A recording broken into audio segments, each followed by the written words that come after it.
बच्चों, आज हम लोग टेस्ट नंबर 6 का डिस्कशन करने जा रहे हैं जिसका टॉपिक है मॉडर्न फिजिक्स। राइट, तो देखिए क्वेश्चन नंबर 1।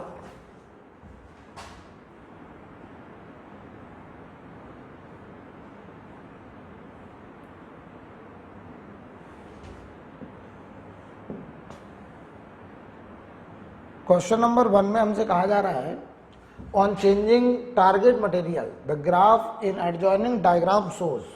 यानी बताओ टारगेट का जो मटेरियल है, अगर हम मटेरियल हटा दें, बदल दें, तो वर्क फंक्शन बदल जाएगा।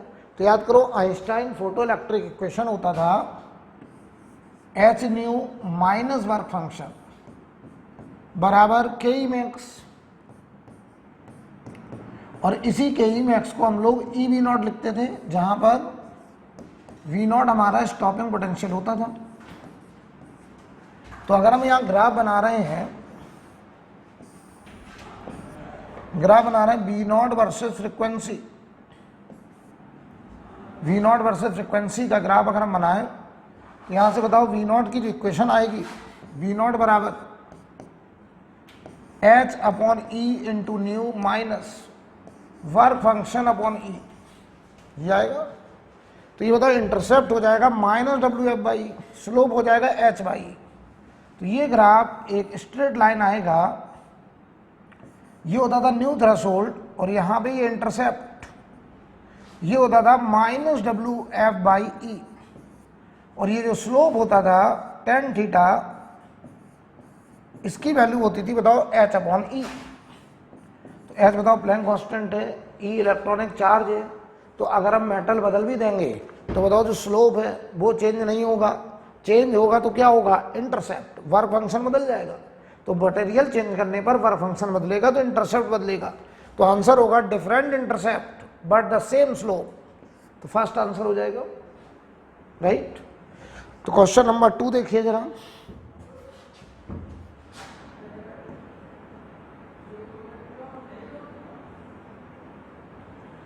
क्वेश्चन नंबर 2 में कह रहे हैं हमसे what will be ratio of D Broglie wavelength of proton and alpha particle of same energy. तो एक बताइए प्रोटॉन है और एक अल्फा है, दोनों की एनर्जी बराबर बराबर कही गई है, दोनों की एनर्जी बराबर कही गई है, और हमसे कह रहे हैं ratio of D Broglie wavelength of proton and alpha. तो बताओ जरा, प्रोटॉन होता है 1h1, अल्फा होता है 2he4। तो अगर इसका मास m होगा 1 तो इसका मास होगा 4m। तो लैम्डा डी ब्रॉगली प्रोटॉन का h अपॉन रूट के अंदर 2m के ई की जगह ई लिख दे रहे हैं। लैम्डा अल्फा का जो होगा वो h अपॉन रूट के अंदर 2m की जगह 4m, और एनर्जी बताओ अभी भी ई है। तो lambda proton upon lambda alpha, यही हमको निकालना है। तो ये बताओ ऊपर जाएगा तो 2:1, ये आंसर आ जाएगा ए पार्ट। आगे देखते हैं क्वेश्चन नंबर 3।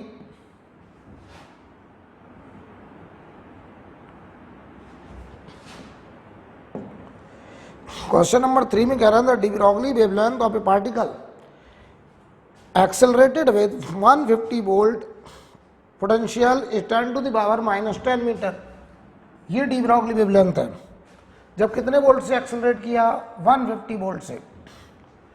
तो कह रहा है अब की बार हम उसको 600 वोल्ट से एक्सेलरेट करें तो नया वेवलेंथ क्या होगा। तो होगा lambda de Broglie H upon root के अंदर 2m क्यूवी, काइनेटिक एनर्जी हो जाएगी क्यू भी।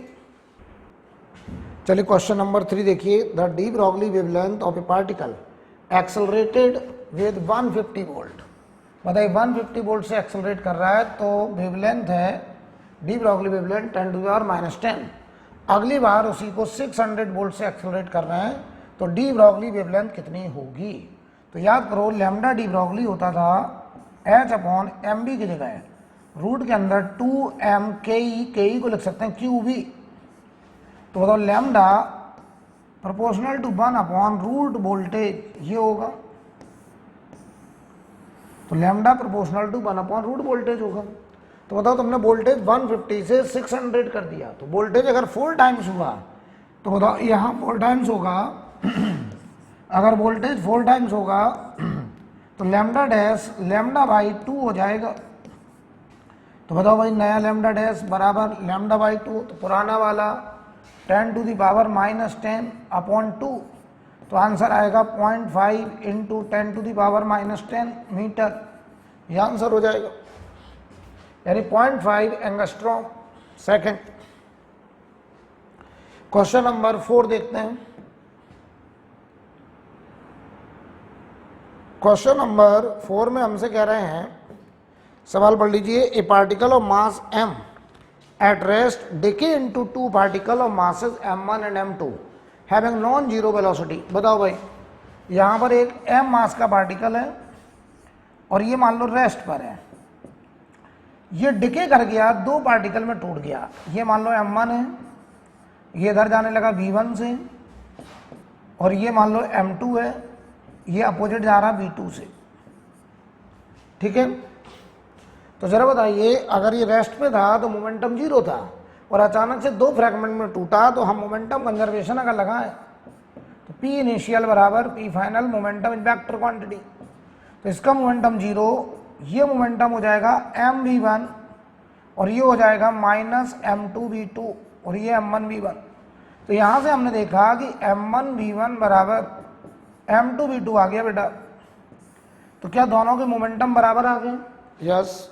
और अगर मोमेंटम बराबर तो lambda de Broglie h upon mv होता है, और मोमेंटम अगर बराबर है तो बताओ लैम्डा 1 बराबर लैम्डा 2 हो जाएगा, और लैम्डा 1 बराबर लैम्डा 2 होगा तो बताओ उनका रेशियो 1:1, आंसर थर्ड हो जाएगा।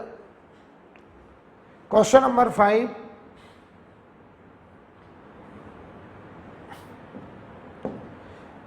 नंबर में कह रहे हैं, electron has energy 100 electron volt, what will be it's wavelength. बताओ एक इलेक्ट्रॉन की एनर्जी अगर 100 इलेक्ट्रॉन वोल्ट है तो आप हमको बताइए अगर इलेक्ट्रॉन की काइनेटिक एनर्जी 100 इलेक्ट्रॉन वोल्ट है तो उसको हमने जितने वोल्ट से एक्सेलरेट किया होगा वो 100 वोल्ट रहा होगा, तो हमने उस इलेक्ट्रॉन को 100 वोल्ट से एक्सेलरेट किया होगा। तो बताइए अगर हम इलेक्ट्रॉन को 100 वोल्ट से एक्सेलरेट करें तो लैम्डा डी ब्रॉगली रूट के अंदर होता है 150 अपॉन वोल्ट और ये होता है एंगस्ट्रॉम में। तो बताओ भाई रूट के अंदर 150 अपॉन वोल्ट जो आ रहा है बताओ वो 100 आ रहा है बेटा, और ये एंगस्ट्रॉम, तो ये बताओ रूट के अंदर 1.5 एंगस्ट्रॉम, तो ये हमारा आएगा 1.2 एंगस्ट्रॉम के आसपास। याद करिए ये एकदम स्टैंडर्ड रिजल्ट है इलेक्ट्रॉन के लिए कि अगर किसी इलेक्ट्रॉन को v वोल्ट से एक्सेलरेट करा जाए तो lambda de Broglie of electron जो होता है वो रूट के अंदर 150 अपॉन वोल्ट और ये एंगस्ट्रॉम में आता है। मैंने आपको क्लास में भी कहा था ये बहुत ही स्टैंडर्ड रिजल्ट। क्वेश्चन नंबर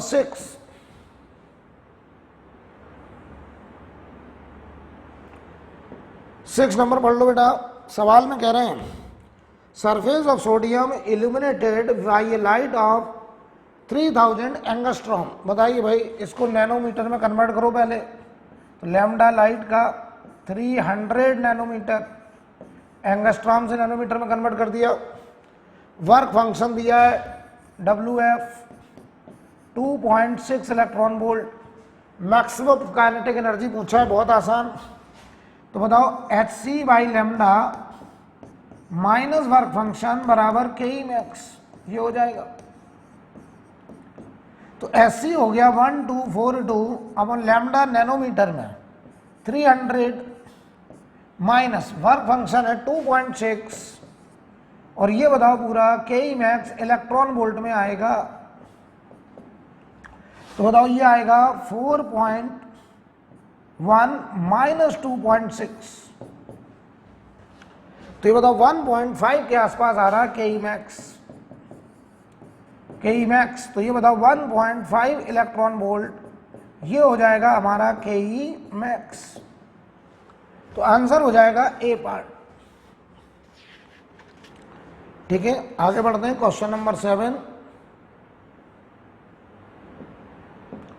सवाल में कह रहे हैं photo electrons of energy 2 electron volt are ejected from the same metal when photons of energy 5 electron volts are incident on it। तो पहले एक काम करो, H new minus work function बराबर के ई मैक्स लगा दो।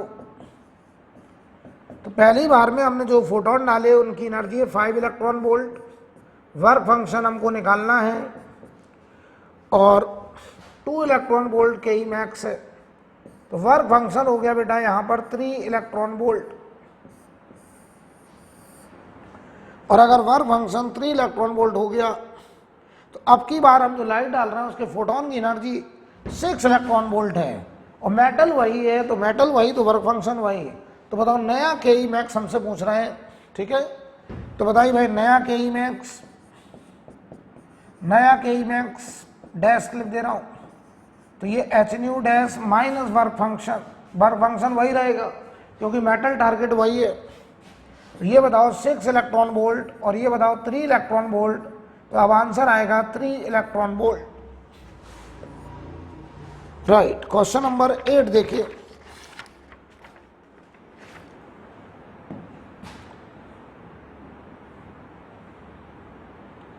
एट नंबर क्वेश्चन में हमसे कहा जा रहा है when a centimeter thick surface is illuminated with a light of wavelength lambda, stopping potential is V।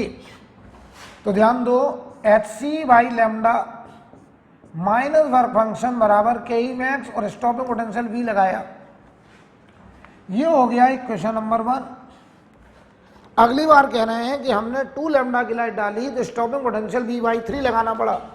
यहां लिख दो H C by 2 lambda minus work function बराबर ई इंटू, और ये हो गया बेटा V/3 second equation.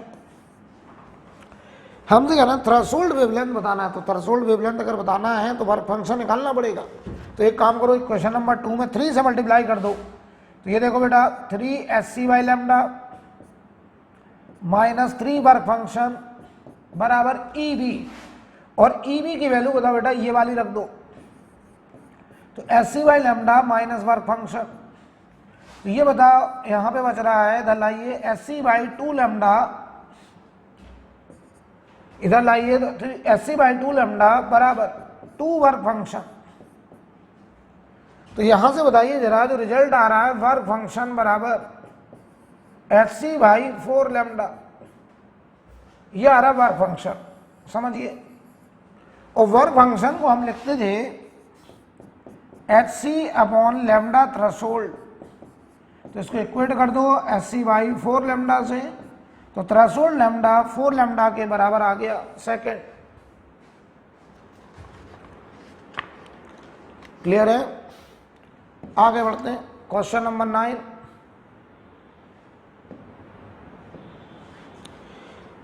Radiation of 2 photon energy twice and 5 times the work function. एक बार फोटोन की energy 2 times of work function है, तो ध्यान दो H new minus work function बराबर के ई मैक्स, और के ई मैक्स को लिख सकते हैं हम लोग half mass of electron velocity of electron maximum का स्क्वायर।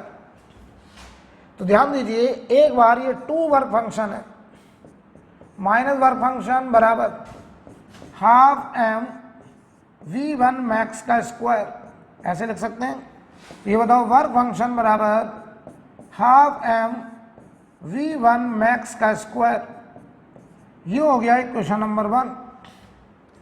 अगली बार हमने 5 टाइम्स वर्क फंक्शन के बराबर एनर्जी इंसिडेंट करी, तो एच न्यू की जगह देखो 5 वर्क फंक्शन, मेटल वही है वर्क फंक्शन, ये आएगा K E max half m V2 max का स्क्वायर।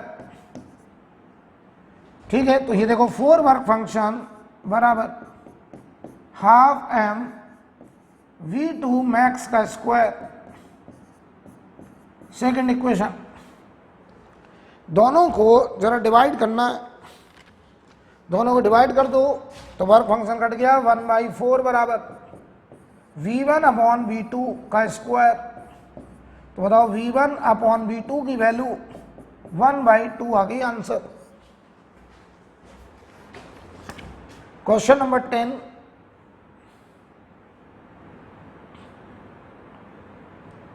सवाल पढ़ लीजिए भाई। 10 नंबर में कह रहे हैं point source causes photoelectric effect from a small metal plate, which of the following curve में represent saturation photo current as a function of distance between the source and the metal. तो ध्यान दो, intensity proportional to 1/r², और याद करो saturation current directly proportional to intensity. ये intensity है,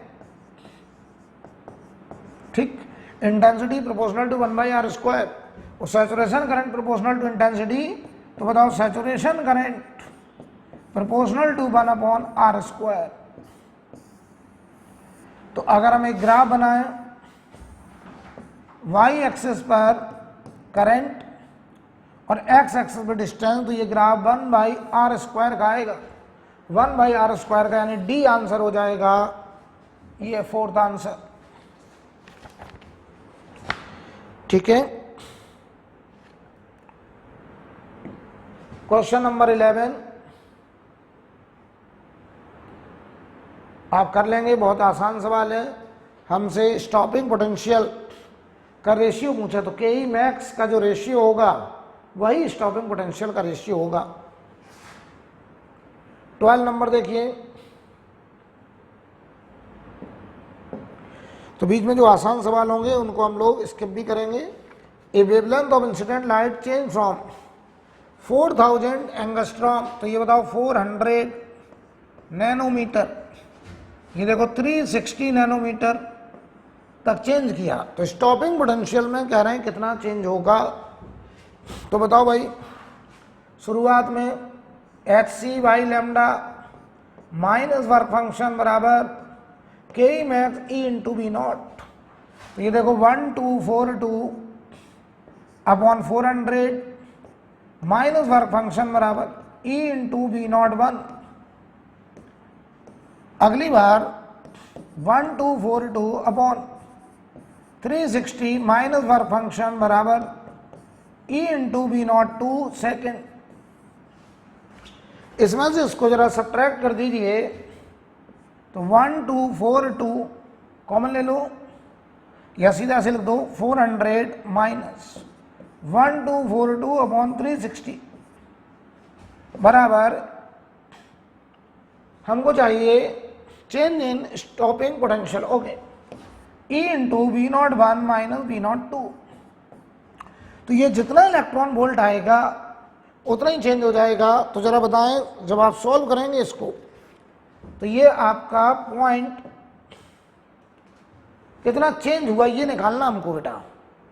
तो बताओ, एक बार बताओ, तुम लैम्डा घटा रहे हो तो के ई मैक्स बढ़ जाएगा। तो आप बेहतर होगा एक काम करें, हमको B02 माइनस B01 निकालना है। तो इक्वेशन 2 में से इक्वेशन 1 सब्ट्रैक्ट करो, तो 1242 अपॉन 360 माइनस 1242 अपॉन 400, ये आएगा B02 माइनस B01, क्योंकि ज़्यादा हमारा B02 होगा। अब आप सॉल्व कर लेना बेटा, ये वैल्यू जब सॉल्व करोगे तो 0.34 इलेक्ट्रॉन वोल्ट आएगा ये नंबर। और ये बताओ E into delta B naught लिख दें, तो जितना इलेक्ट्रॉन वोल्ट है ये उतना ही वोल्ट हो जाएगा स्टॉपिंग पोटेंशियल में चेंज। तो delta B naught will be equal to 0.34 volt, ये आंसर आएगा। 12 का आंसर फर्स्ट। 30 नंबर देखो बेटे,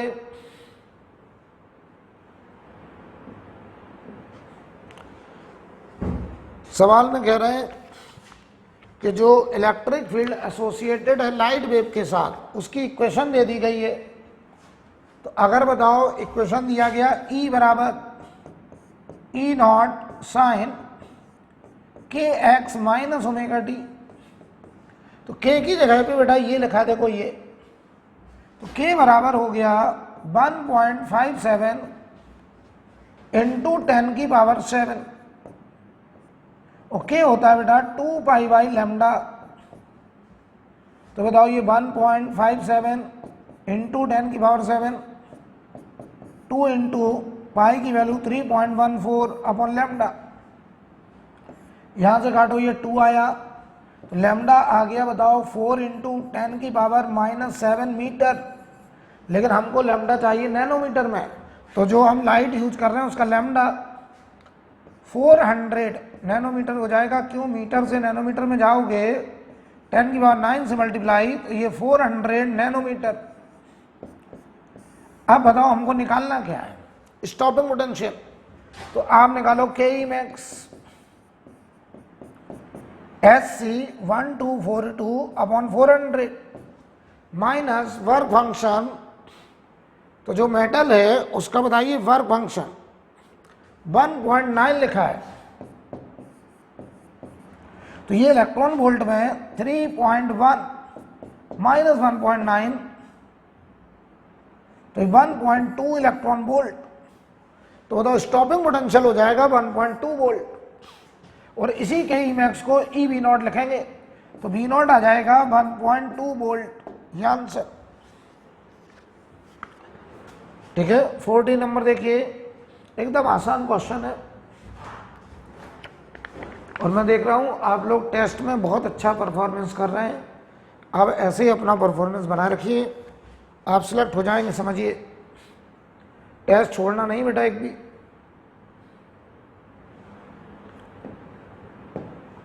फोर्टी नंबर पढ़ो, the work function for metal A B and C. A B C के वर्क फंक्शन है। According to Einstein equation the metal which will emit photo electron for a radiation of wavelength. तो बताओ energy कितनी photon की, H nu या S C by lambda. तो ये 1242 upon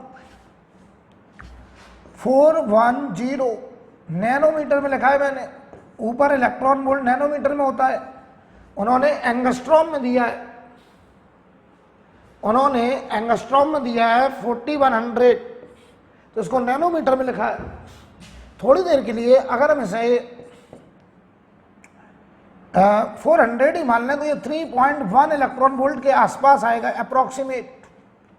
अगर ये है तो बताओ जरा, हमारे जो लाइट की एनर्जी है, फोटोन की एनर्जी, वो लगभग 3.1 इलेक्ट्रॉन वोल्ट है और मेटल का वर्क फंक्शन है 1.9225। तो बताओ जरा, हमारे लाइट की एनर्जी पहले मेटल के वर्क फंक्शन से बड़ा है, हमारे फोटोन की एनर्जी दूसरे मेटल के वर्क फंक्शन से बड़ा है, तो बताओ वो ए और बी से दोनों से इलेक्ट्रॉन को एमिट कर देगा। राइट। क्वेश्चन नंबर 15 देखो बेटा, सवाल पढ़ लीजिए। ए 5 what source emit monochromatic light of wavelength 5000 angstrom. तो बताओ ये 5000 एंगस्ट्रॉम को नैनोमीटर में कन्वर्ट करो, 500 nanometre. When placed 0.5 meter away, it liberates photoelectron from a photosensitive metallic surface. When the source is moved to a distance of 1 meter, बताओ distance double कर दी, the number of photoelectron liberated। ध्यान दीजिए, अगर ये light का source है, point source, इससे r दूरी पर लाइट की जो इंटेंसिटी होती है वो प्रोपोर्शनल टू 1/r² होती है। तो अगर हम r डबल करेंगे, r को अगर हम 2r करेंगे तो इंटेंसिटी हमारा I/4 हो गया। और तुम्हें पता है number of photon proportional to intensity, और अगर इंटेंसिटी 1/4 हो गई तो बताओ number of photon reduce to a factor 4। Last answer हो जाएगा। ठीक है, अगला सवाल 16 नंबर।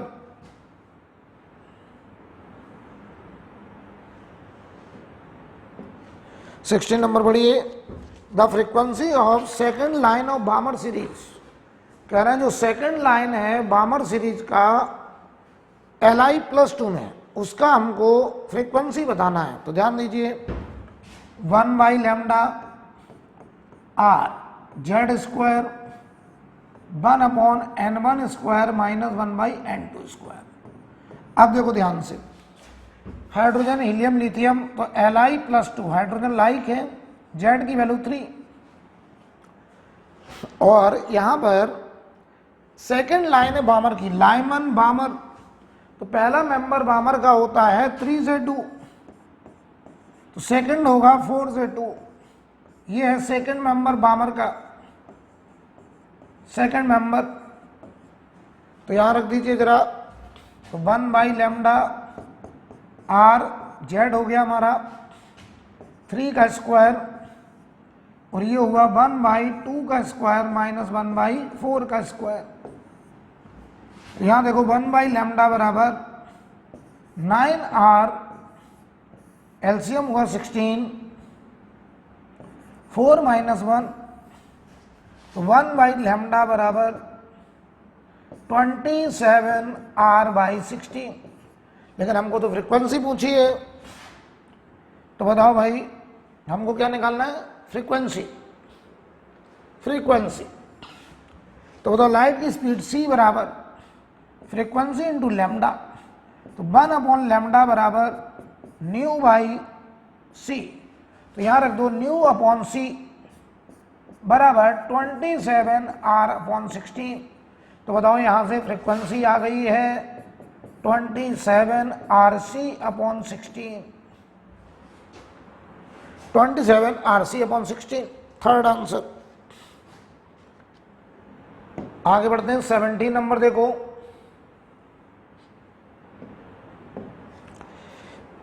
सवाल में कह रहे हैं the ratio of radius of A hydrogen like atom in ground state and that of in second excited state. बताओ ग्राउंड स्टेट का मतलब n बराबर 1 और सेकेंड एक्साइटेड स्टेट का मतलब n बराबर 3, और हमको रेडियस निकालना, तो याद करो रेडियस प्रोपोर्शनल टू n²/z। तो बताओ R1/R2 n1/n2 का स्क्वायर। जिस ऑर्बिट में इलेक्ट्रॉन रिवॉल्व कर रहा है उनका प्रिंसिपल क्वांटम नंबर, तो बताओ 1 और 3 है, तो 1/3 का स्क्वायर, आंसर 1:9, 1:9। बहुत ही आसान सवाल। 17 नंबर, 17 हो गया। 18 नंबर देखो बेटा, 18 पढ़ लो। कह रहे हैं हमसे the velocity of electron in ground state of hydrogen atom. याद करो मैंने बताया था रेडियस प्रोपोर्शनल टू n²/z, और रेडियस का एक्चुअल रिजल्ट 0.53 n²/z एंगस्ट्रॉम होता था, और किसी भी ऑर्बिट में घूमते समय इलेक्ट्रॉन की speed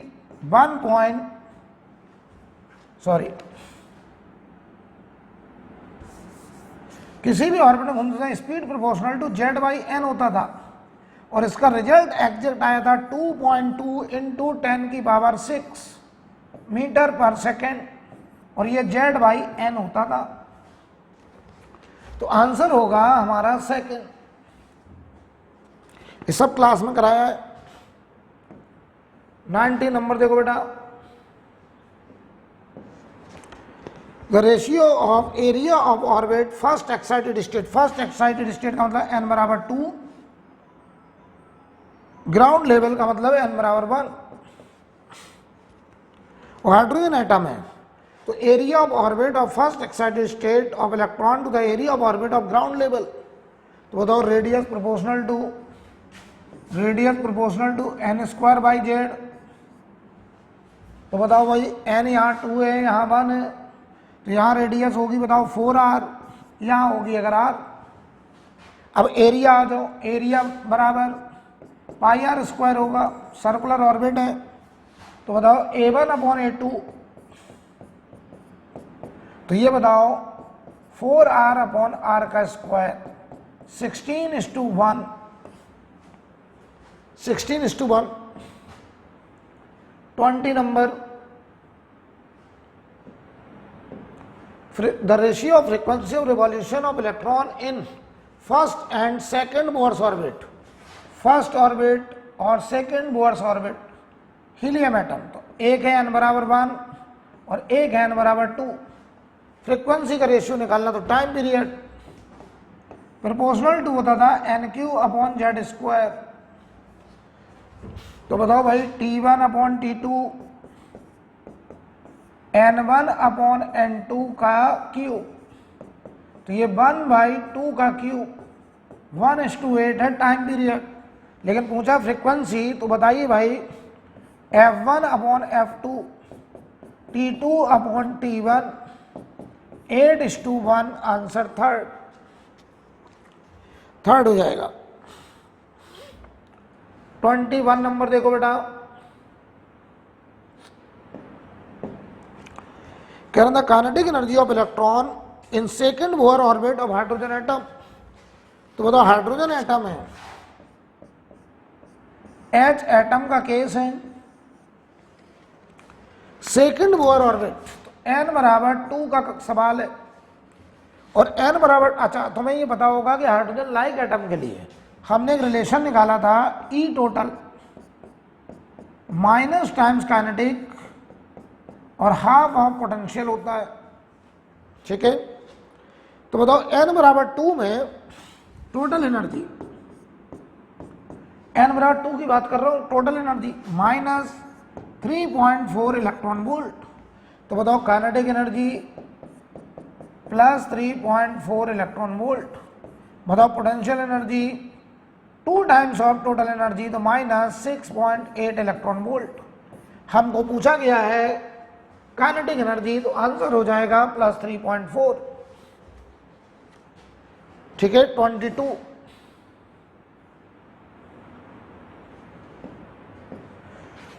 the angular momentum of an electron in a given orbit is J. बताओ एंगुलर मोमेंटम को जे कहा गया है और जे होता है mvr। इट्स काइनेटिक एनर्जी पूछिए, तो बताओ कह रहे कौन सा ऑप्शन, तो पहला ऑप्शन जरा चेक करते हैं, half J square upon mr square. चलो हाफ जे स्क्वायर की value m square v square r square upon mr square. तो देखो भाई ये किसके बराबर आ रहा है, m से m कटा, r स्क्वायर कटा, ये आ रहा हाफ mv स्क्वायर। तो ये बताओ काइनेटिक एनर्जी ही तो लिखा है, तो आंसर बताओ फर्स्ट हो जाएगा, ठीक है। आगे बढ़ते हैं 23। Hydrogen atom in ground state absorb 10.2 electron volt of energy. बताओ n बराबर 1 की एनर्जी माइनस 13.6, n बराबर 2 की एनर्जी माइनस 3.4 इलेक्ट्रॉन वोल्ट। तो ये इलेक्ट्रॉन बताओ n बराबर 1 से सीधा n बराबर 2 में जंप करेगा और 10.2 इलेक्ट्रॉन वोल्ट उसकी एनर्जी।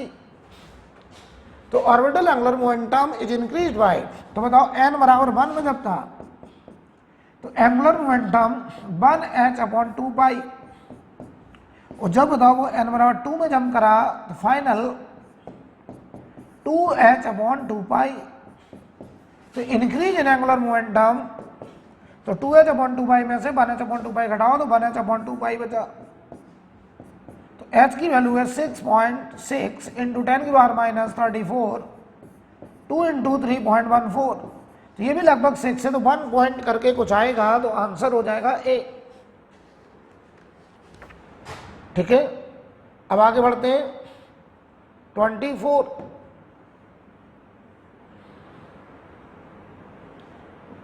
पढ़ लीजिए question. If an electron jump from third orbit to second orbit, बताइए थर्ड से सेकंड में आ रहा है, n बराबर 3 से n बराबर 2 में जंप कर रहा है। वेवलेंथ एम्प्टीट्यूड ऑफ फोटोन बहुत ही आसान, तो 1/λ फोटोन का r z, क्या बताओ हाइड्रोजन लिखा कहीं, यस हाइड्रोजन एटम, तो z हो गया 1 का स्क्वायर, 1/2 स्क्वायर माइनस 1/3 का स्क्वायर। एलसीएम ले लो बेटा, ये बताओ कितना आएगा, 4 हुआ या 9 हुआ, 36। यहाँ 9 माइनस 4 5r/36, तो लैम्डा हो जाएगा 36 अपॉन 5r। ए पार्ट 25 नंबर बहुत आसान है, आप लोग कर लिए होंगे, बहुत ही आसान है। कह रहे हैं if an electron transition inside a hydrogen atom orbital angular momentum में चेंज बाय, एंगुलर मोमेंटम कितना बदल सकता है? तो सोचो, अगर 1 से, सोचिए जरा, अगर 1 से वो 3 गया, सॉरी 1 से पहले 2 भेजते हैं, चलो, तो यहां एंगुलर मोमेंटम था 1h/2 पाई, यहां था 2h/2 पाई, तो चेंज इन एंगुलर मोमेंटम हुआ h/2 पाई। उन्होंने ये पूछा क्या बदल सकता है, ठीक। अगर वो 1 से 3 गया, ठीक है, तो यहां था 1h/2 पाई और 3h/2 पाई, तो डेल्टा एल 3h/2 पाई में से 1h/2 पाई हो गया, तो ये 2h/2 पाई हो गया, यानी h/पाई आ गया। तो आंसर सेकंड, बहुत ही आसान। 26 नंबर देखिए,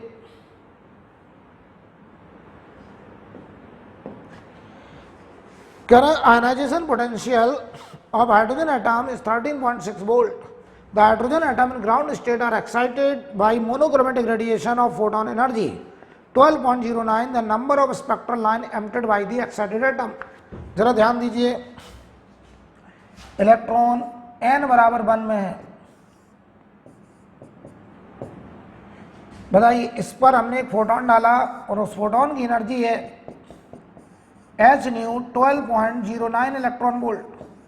तो बताओ ये इलेक्ट्रॉन कहाँ जम कर जाएगा? ये n बराबर 2 है और ये n बराबर 3 है, तो ये n बराबर 3 में जम कर जाएगा, क्योंकि 1 और 3 का जो डिफरेंस होता है, ये जो डिफरेंस होता है, ये आपने पढ़ रखा है 12.09 इलेक्ट्रॉन वोल्ट।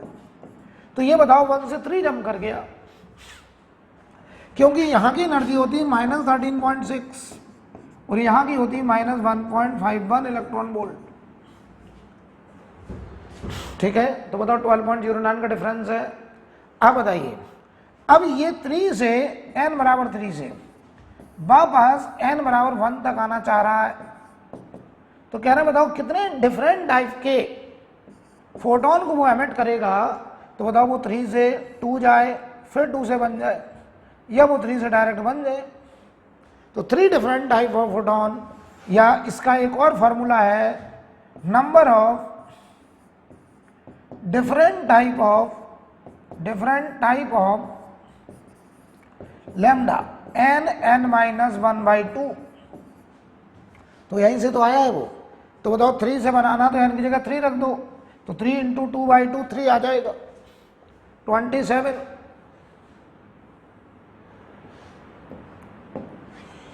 सवाल में कह रहे हैं 3 photons coming from excited atomic hydrogen sample are picked up. Their energy is 12.1, 10.2 and 1.9. These photons must have come from, बताइए भाई, 3 फोटोन मिल रहे हैं, एक एक्साइटेड सैंपल ग्राउंड स्टेट में लौट रहा है, तो हमको 3 अलग अलग एनर्जी के फोटोन मिल रहे हैं।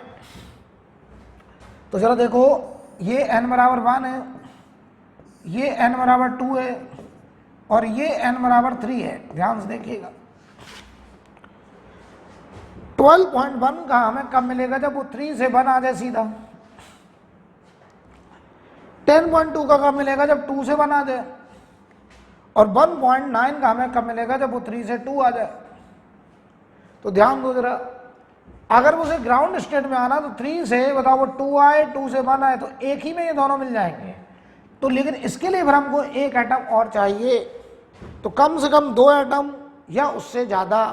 आंसर थर्ड हो जाएगा कि 2 एटम या उससे ज्यादा में ही ये संभव है। भाई 3 से इलेक्ट्रॉन को 1 तक आना है, अगर वो ऐसे चला गया तो एक ही फोटोन मिलेगा, और ऐसे टुकड़ों में जाए तो 2 तरीके के फोटोन मिल सकते हैं, और ये तीनों फोटोन एमिट हो रहे हैं, तो मिनिमम 2 या 2 से ज्यादा अगर हम एटम ले लेंगे तब ये पॉसिबल है। फोर्थ 24 देखो बेटा, पढ़ लो सवाल। 28 में कह रहे हैं the diagram shows the energy level for an electron certain atom which transition zone represent the emission of photon with the most energy। तो फोटोन कब निकलेगा? जब इलेक्ट्रॉन हाई एनर्जी लेवल से लोअर एनर्जी लेवल में आएगा। तो याद करो मैंने तुम्हें सिखाया था कि जैसे जैसे हम ऊपर जाते हैं डिफरेंस कम होता जाता है। तो सबसे बड़ा डिफरेंस होगा बताओ 2 से 1। ये तुमको सर ये तो बताओ एब्जॉर्प्शन है, 1 से 3 जा रहा है। उन्होंने क्या कहा है? फोटोन एमिट हुआ है। पढ़ लीजिए सवाल। उन्होंने कहा एमिशन स्पेक्ट्रम है। तो एमिशन तो फोटोन का तभी होगा जब हाई से लो आएगा, लो से हाई नहीं।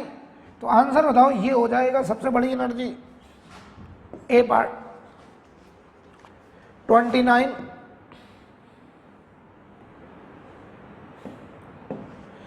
सवाल में कह रहे हैं ट्रांजिशन फ्रॉम n बराबर 4 to 3 in a hydrogen like atom result in ultra violet radiation. अच्छा मैंने तुम्हें ये बताया था, ये n बराबर 1 है मान लो, ये n बराबर 2, 3, 4, ये 5, जैसे जैसे ऊपर जाते हैं डिफरेंस कम होता जाता है। ये मैंने आपको सिखाया था। तो अल्ट्रा वायलेट रेडिएशन हमको किसमें मिल रहा है? 4 से 3 में। ये अल्ट्रा वायलेट है। अगर बताओ ये अल्ट्रा वायलेट है तो हमको चाहिए इंफ्रारेड। तो इंफ्रारेड की लैम्डा बड़ा चाहिए, ये हमको बड़ा चाहिए किससे? लैम्डा अल्ट्रावायलेट से। अब अगर अल्ट्रावायलेट से बड़ा चाहिए तो एनर्जी छोटा चाहिए, तो एनर्जी का गैप छोटा चाहिए इससे।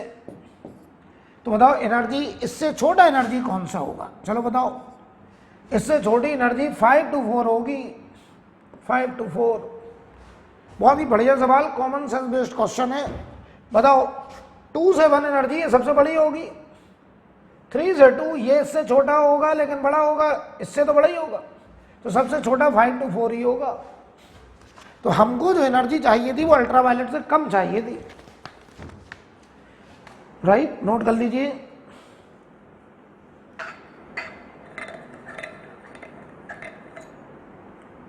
एकदम कॉमन सेंस बेस्ड क्वेश्चन है।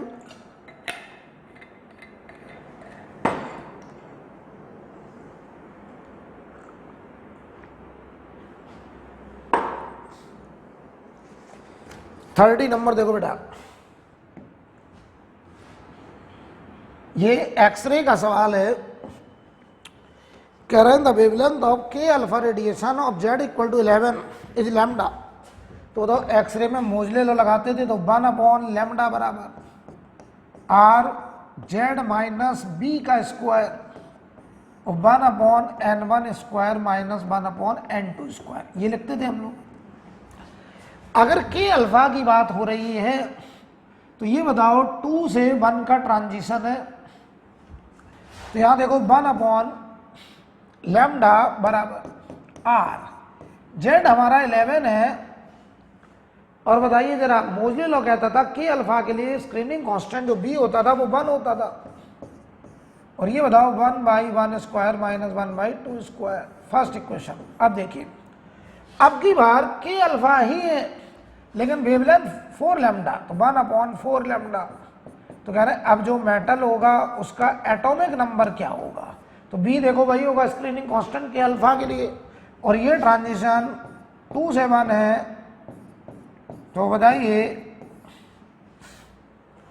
तो ये बताओ सेम रहेगा ये वाला पार्ट, दोनों को डिवाइड कर दो। तो बताओ यहाँ 4/1 बराबर, इधर बचा 10 स्क्वायर, नीचे बचा जेड स्क्वायर। तो जेड स्क्वायर बराबर हुआ यहां से, जरा देखिए 25। नहीं, थोड़ा सा मिस्टेक हो रहा है, ध्यान दीजिए, दोनों को डिवाइड करो बेटा। तो यहां आ रहा 4/1, 10 का स्क्वायर 11 माइनस 1, इधर जेड माइनस 1 है बेटा। तो ये बताओ यहां से इसको इधर ले जाइए, तो जेड माइनस 1 का स्क्वायर बराबर 25। तो जेड माइनस 1 बराबर 5, जेड बराबर 6, आंसर होगा 3rd। ठीक है, 31।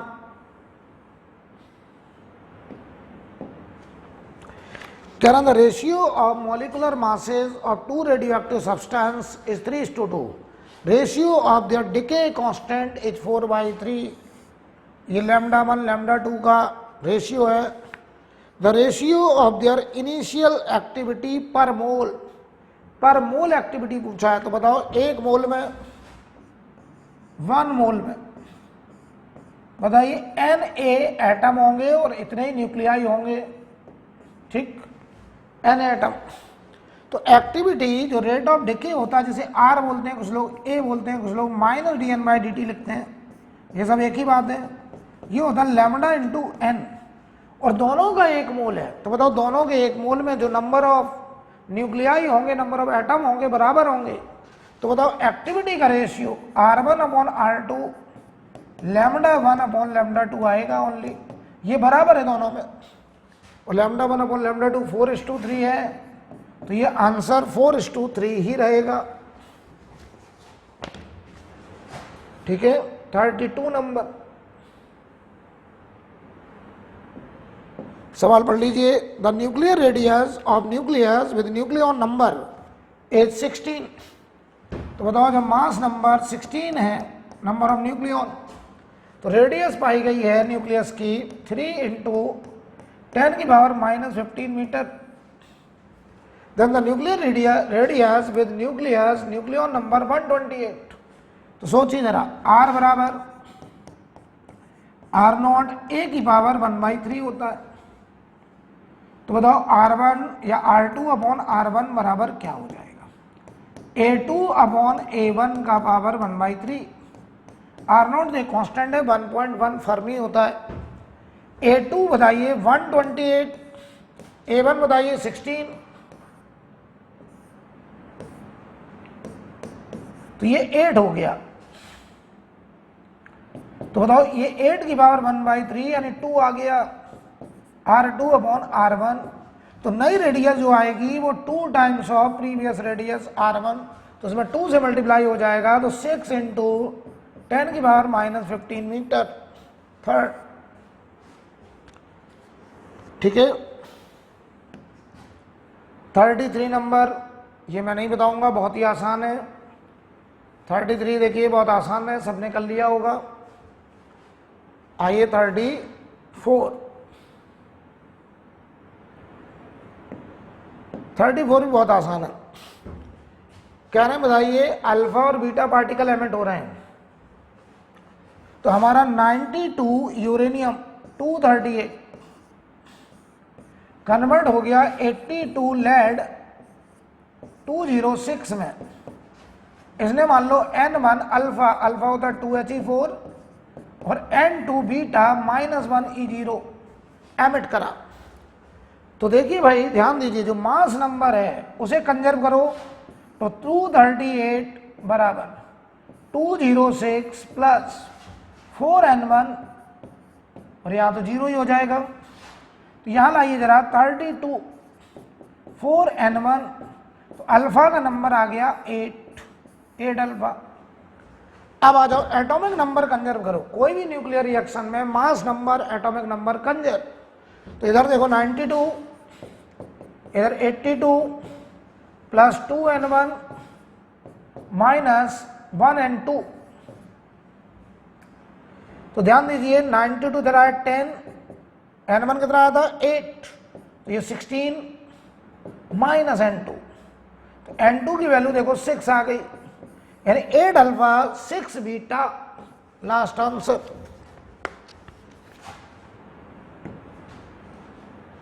थर्टी 5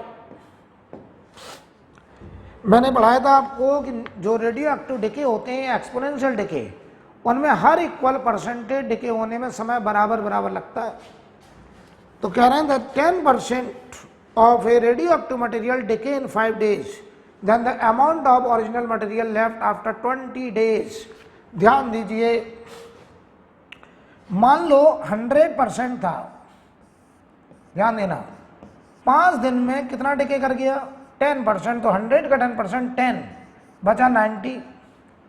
अगले 5 days में फिर 10% डिके ही करेगा, यही तो क्वालिटी है एक्सपोनेंशियल डिके की। तो 100 से 90 का 10% डिके हुआ 5 दिन में, तो 90 का 10% यानी 981 बचा अगले 5 डेज में। ये देखो 10%, 100 का 10%, ये 10%, 90 का। अब आओ अगले 5 दिन में फिर ये 10% किसका, 81 का, तो 8.1, तो 81 में से बेटा 8.1 घटाओ जरा, 8.1 घटाओ तो क्या ये 73.9 आ रहा है, देख लो एक बार। 8.1 ये 72.9 आ गया, 8.1, ठीक है। अब आइए रहा, अब इसका फर्दर 10% 5 दिन में जाएगा, तो देखो कितने दिन हो गए, देख लो 20 दिन हो चुके हैं, तो इसका 10% 7 तो 72.9 में से 7.29 घटाओ तो बताओ भाई क्या ये 7.29 घटाओगे तो ये 65 पॉइंट कुछ आएगा, यानी 65% के अप्रोक्सीमेट बचा रहेगा, ये आंसर होगा, ठीक है। इसी का एक और तरीका है, ध्यान दीजिए, आपने पढ़ा होगा n बराबर n0 1/2 की पावर n, जब n था हाफ लाइफ, तो एक हाफ लाइफ के बाद ये हर बार आधा होता जाता था, तो अगर 10% डिके हो रहा है तो 9/10 बचेगा, ध्यान दो।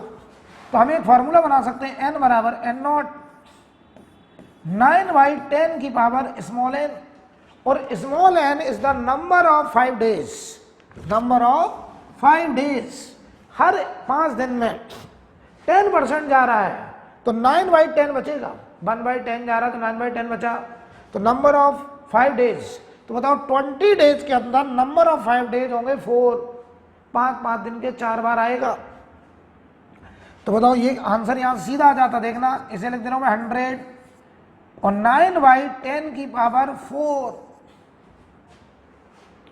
4 हो जाएगा। आप सॉल्व कर लीजिए, ये 65 पॉइंट कुछ आ जाएगा, सॉल्व कर लीजिए, वही आएगा जो हमने वहां निकाला है। 36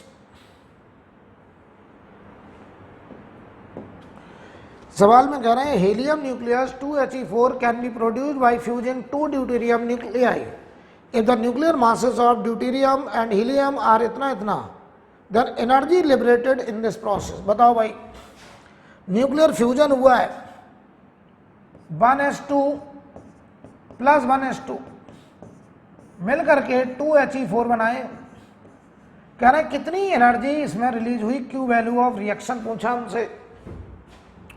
ऐसे सवाल में पहले निकालो मास डिफेक्ट डेल्टा एम, तो मास ऑफ ड्यूटेरियम का 2.019, तो बताओ ये ड्यूटेरियम 2 है तो 2 इंटू 2.0149 माइनस हीलियम का मास 4.00277, और ये बताओ बेटा AMU में आ गया, AMU एटॉमिक मास यूनिट। अब तुम्हें ये पता है कि 1 AMU के equivalent 931 mega electron volt energy release होती है, तो energy release Q value mass defect into 931 कर दीजिए, आंसर मेगा इलेक्ट्रॉन वोल्ट में आ जाएगा। तो डेल्टा एम की जगह ये कैलकुलेट कर लेना, यहां रख देना, इंटू 931 कर दो, आंसर सेकंड आ जाएगा 37।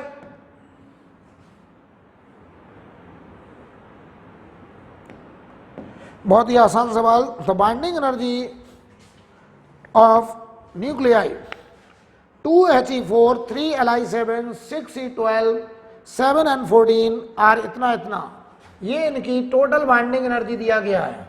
कर which of these are most stable, तो मोस्ट स्टेबल कैसे देखते थे, binding energy upon number of nucleon, जिसका सबसे ज्यादा वो सबसे ज्यादा स्टेबल। तो बाइंडिंग एनर्जी पर न्यूक्लियॉन देखो, तो इसके लिए देखो पहले हीलियम के लिए 2He4 के लिए, तो बाइंडिंग एनर्जी टोटल है 28 और टोटल नंबर ऑफ न्यूक्लियॉन है 4, तो ये आया 7 मेगा इलेक्ट्रॉन वोल्ट। चलो भाई दूसरा 3Li7 के लिए चेक करते हैं। बाइंडिंग एनर्जी है 52 और टोटल नंबर ऑफ न्यूक्लियॉन है 7, तो ये आया 7.4 मेगा इलेक्ट्रॉन वोल्ट के आसपास। अगला चेक करते हैं 6E12, तो इसकी टोटल बाइंडिंग एनर्जी है बताओ 90 और नंबर ऑफ न्यूक्लियॉन है 12, 7.5 मेगा इलेक्ट्रॉन वोल्ट। अब हम चेक करते हैं 7N14 के लिए बाइंडिंग एनर्जी पर न्यूक्लियॉन निकाल रहा हूं मैं, तो बाइंडिंग एनर्जी है 98, नंबर ऑफ न्यूक्लियॉन है 14, ये आया 7। तो सबसे ज्यादा बाइंडिंग एनर्जी पर न्यूक्लियॉन 6E12 के लिए आया है, तो यही हमारा न्यूक्लियाई सबसे ज्यादा स्टेबल है।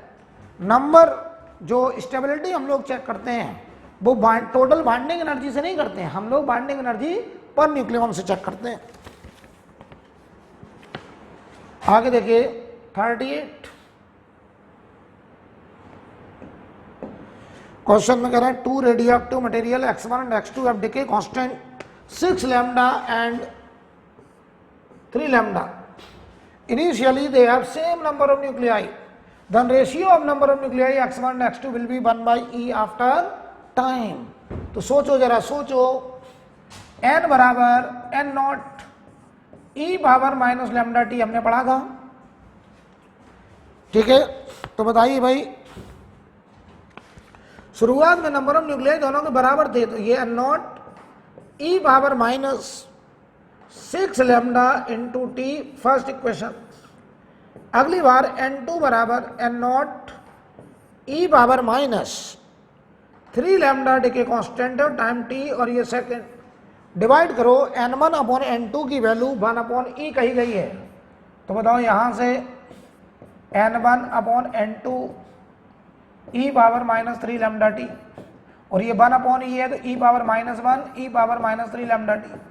तो यहां से देखो टी आ गया 1 अपॉन 3 लैम्डा, आंसर सेकंड, ठीक है। चलिए भाई 39 if n0 is the original mass of the substance of half life 5 year है हाफ लाइफ, अमाउंट 15 साल के बाद, तो बताइए जो टोटल टाइम है वो बताइए 15 ईयर्स है, जो कि 3 हाफ लाइफ हो गया, तो नंबर ऑफ हाफ लाइफ 3 हो गए। तो कितना बताइए कह रहे हैं बचेगा, तो आप n बराबर n नॉट 1/2 की power number of half life 3, तो n नॉट बाई 8 आ जाएगा आंसर, एकदम सिंपल। 40 नंबर क्वेश्चन आपने कर लिया होगा, बहुत ही आसान है। 41 देखिए, अच्छा 41 भी बहुत आसान है, बहुत आसान है, सबने कर लिया होगा। 42 देखिए,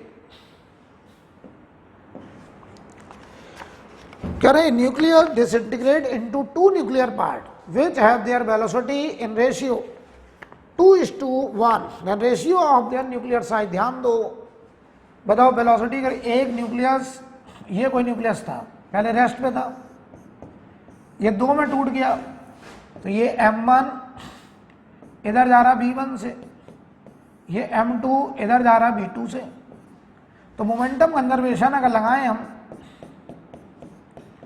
तो इसका मोमेंटम 0, तो ये m1 v1 और ये माइनस m2 v2, तो बताओ वेलोसिटी का रेशियो दिया है m1 v1 बराबर m2 v2, हमको यहां पर m1 upon m2 v2 upon v1 हो गया, और v2 अपॉन v1 बेटा 1:2 लिखा जाएगा, और मास होता है डेंसिटी इंटू वॉल्यूम, और डेंसिटी बराबर होगा क्योंकि न्यूक्लियस में density independent of mass number होता है, तो रो कट गया, वॉल्यूम होगा 4/3 पाई आर क्यूब, तो r1 अपॉन r2 का क्यूब 1/2, तो r1 अपॉन r2 1:2 का पावर 1/3 आंसर, तो 1:2 पावर 1/3। 43 देखो बेटा,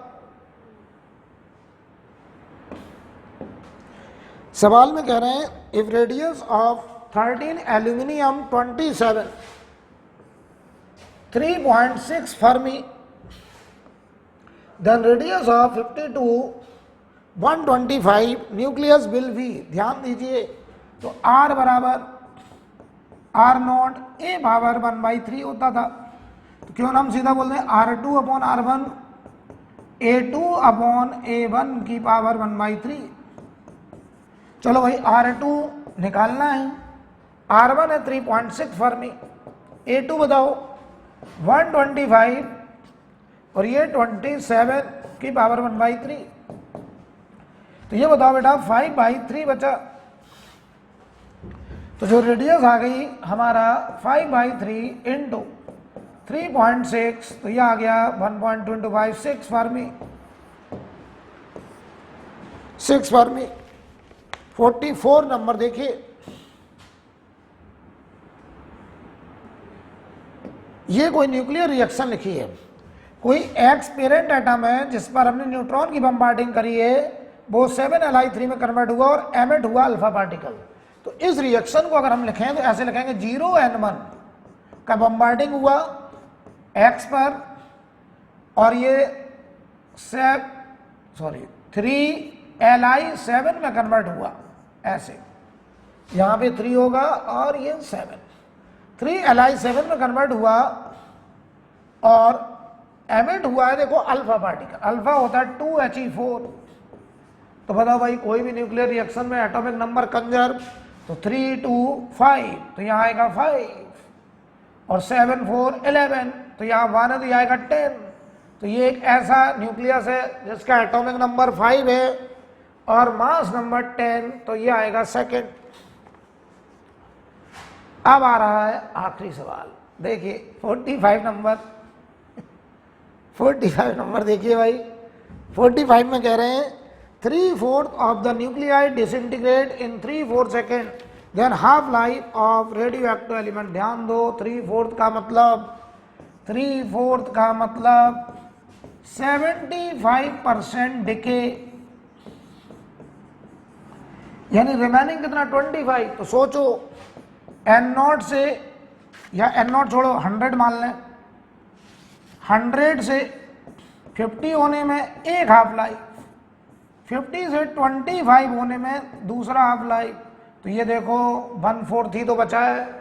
तो बताओ 75% डिके होने में 2 हाफ लाइफ, तो 2t हाफ की वैल्यू कितनी दी गई है 3/4 सेकेंड। तो बताओ हाफ लाइफ हो गया 3/8 सेकेंड, और यही हमारा आंसर, राइट। तो यहाँ पर आज हम लोगों ने मॉडर्न फिजिक्स तक पूरा कंप्लीट कर लिया है और मैं देख रहा हूँ आप लोग टेस्ट में बहुत अच्छे नंबर ला रहे हैं। ऐसे करते रहिए, एक भी टेस्ट नहीं छोड़ना है, ठीक है।